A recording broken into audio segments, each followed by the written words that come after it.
We made We it. made it. Welcome, everyone. I'm so excited to have you join us today. I am Leslie Short, and I will be your co-host today with my friend, colleague, Paolo. I'm going to throw it over to you, Paolo. Leslie, it's a real pleasure to be here. It's a real honor to have you as my main partner in crime today and with some of the other wonderful people. And in fact, what I would like to do is I'm going to start with a few minutes of remarks, and then Leslie will tell you about some of the logistics. And I'm going to go ahead and share my screen to give you a few visuals about kind of the exciting times that we are dealing with here at DIRC. And I was thinking that's actually kind of amazing for me to remember that it's been 6 years, well, really 5 years. This is the 6th year in a row that we're doing DIRC. And DIRC began as a just small conference that Gilda Berabino and we used to have a small research center together at City College of New York. And we thought there must be other people that are interested in diversity and inclusion research. And so we organized an event in March of 2018. And next thing you know, we had almost 100 people show up. And we thought, wow, this is something really interesting. And so we built it up over the years. And through COVID and other times, we had ups and downs. We did live, we did hybrid, we did virtual. And this year, I'm very excited because it is an incredibly important time to be talking about diversity and inclusion research. But before we go into the details of why I think that's so important, I want to take a moment to thank all of the people and all the organizations that are making this possible. First of all, I want to thank the Caper Center for their generous support of the conference as a whole. And also I want to particularly focus on 4 organizations that have been really central to helping to make sure that this could happen successfully. That includes Aleria, BCT Partners, ARC, and the CAVO Group. And in addition to that, I also want to thank you, all of the great partner organizations that have been supporting in various ways. A lot of them are being represented by some of the presenters today, including WESIS, Empowering Differences, Mattingly Solutions, Tangelo, Olive Plus, our wonderful production team, Bowtie Development Inc., and MSM Global Consulting. And I also want to give a shout out to Reconstructing DEI, which is the second book by Lily Zhang, who will be actually they will be present today, both during the first roundtable and during one of the breakouts. And their first book came out a little over a year ago, and now the second book, we're very excited. It just came out 2 days ago. So very excited about that. But I want to talk about the elephant in the room. And sometimes when I talk, I joke about myself being the white elephant in the room. But in this case, I want to talk about something much more serious, which is that here we are talking about diversity, equity, and inclusion when we're in the middle of a real firestorm of backlash against DEI that ranges from corporations backtracking on some of their DEI commitments, the government striking down affirmative action, but really more importantly, at the national level, it seems like individuals are complaining about reverse discrimination. They're complaining about unfairness, and they're starting to use terms like woke as being an insult. And we've been reflecting about why this is the case. And I personally and my colleagues have a thought, which is that we think that unfortunately, part of the reason for this problem is because even though we talk about diversity, equity, and inclusion, the vast majority of measurements and how we track progress and how we track impact are focused almost entirely on diversity, really just on representation. And the problem is that that can actually lead to claims of reverse discrimination. And I kind of want to walk you through a very simple thought experiment.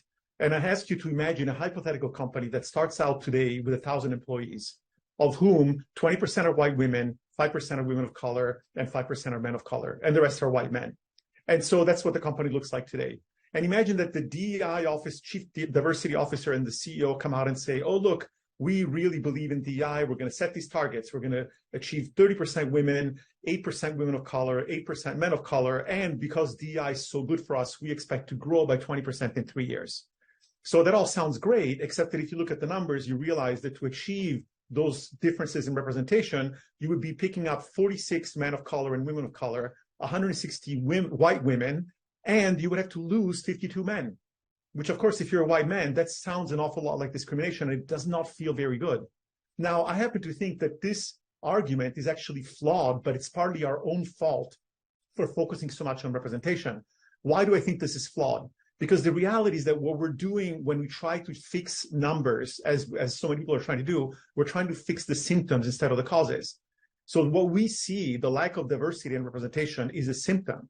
And if you look at the most recent data from McKinsey, there is a report that comes out every year for the 10th year in a row. They just published one a couple of weeks ago, in which they showed that if you look at the representation of white men, white women, women of color, and men of color at the entry level of organizations, and you track it through the more senior levels, you find that white men pick up 23% increased representation at the executive level and senior level at the cost of all the other groups. So the problem is that we're leaking out incredible talent throughout the organization once these people get inside the organization. And when we try to focus just on the overall diversity, to me, it's as if I came home one day and noticed that my house was very cold and the thermostat were at 50 degrees. And I said, oh, I'm going to fix it. I'll light a match under it. And sure enough, the temperature is going to go up. But in the meantime, the windows are open, the front door is drafty, and the roof is leaking. And I might inadvertently burn the house down, which is exactly what we're doing by focusing too much simply on the outcomes, on the symptoms. So the question is, what is it that we really want? And I would ask you to imagine yourself in that hypothetical company. And if you are not someone who, like me, has a tremendous amount of privilege because of my gender, because of my race, because of everything that all of the privileges that I have in my life, if you're not part of the group, I would ask you, imagine being in that company 3 years from now. Would you prefer to see that when you open your eyes, there's exactly the targets that you specified, but you're still treated horribly? Or would you prefer to see that maybe the numbers are not quite where you'd like them to be, but people listen to you? They don't interrupt you during meetings. You see yourself as someone who could succeed in that organization. Which would you prefer? So what we really want is we want to be included. We want to be part of the organization. We want to have a sense of belonging. And the real question is, how can we get it? And that's what this conference is all about. Now, if you think about it, when companies are running organizations, and this is the argument that I use often when I'm speaking to white male leaders who look like myself, I try to point out to them that it's interesting that we're not focusing more on DI. Why? Well, if you think about other assets that companies manage, like their finances, we have portfolio management tools to help us to maximize the returns by diversifying our financial assets. Same thing with advertising. Programmatic advertising helps us to diversify our marketing assets. But it turns out that we have no tools like that to help us figure out what happens if we change our organization to make it more diverse. We have no way of understanding and quantifying the impact of diversifying our human assets.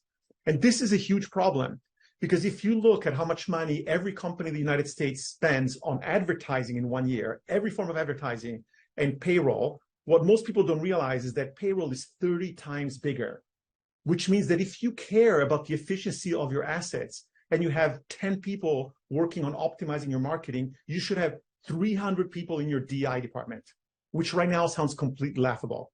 This is something that is absolutely crucial for leaders to hear, because regardless of whether you believe in fairness and justice, if you're not focusing on how to maximize the success of your employees, you are failing not only your employees, but your shareholders, your board of directors, and everybody else. So with that, what we're going to be doing today at DIRC is that we're going to be exploring some of these ideas. How do we convince people? How do we get beyond the simple fixation on representation? How do we learn to quantify, measure, and use impact as a way of helping to strengthen our field of diversity, equity, and inclusion? And now I'm going to turn it back to Leslie, who's going to tell us how we're going to do that throughout the day today. Thank you, Paolo, as always, for getting the juices flowing. You know how I feel, though. I still think there's something flawed where there is a lot flawed. We already know that.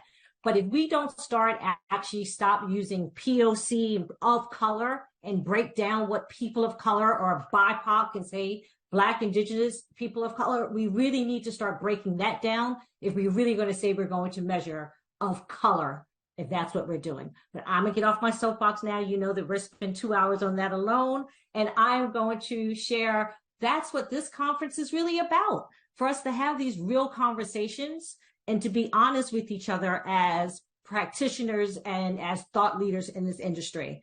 So with that, everyone that's not part of a panel will get the opportunity a little later on to share all of their thoughts.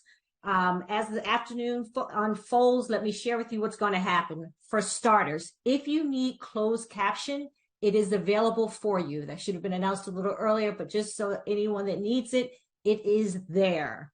Okay, we are recording, but the breakout rooms will not be recorded, just so that everyone knows. We're going to kick off the day with 6 fabulous flash talks from Victoria, Paolo, Lynn, Maria, Randall, and James.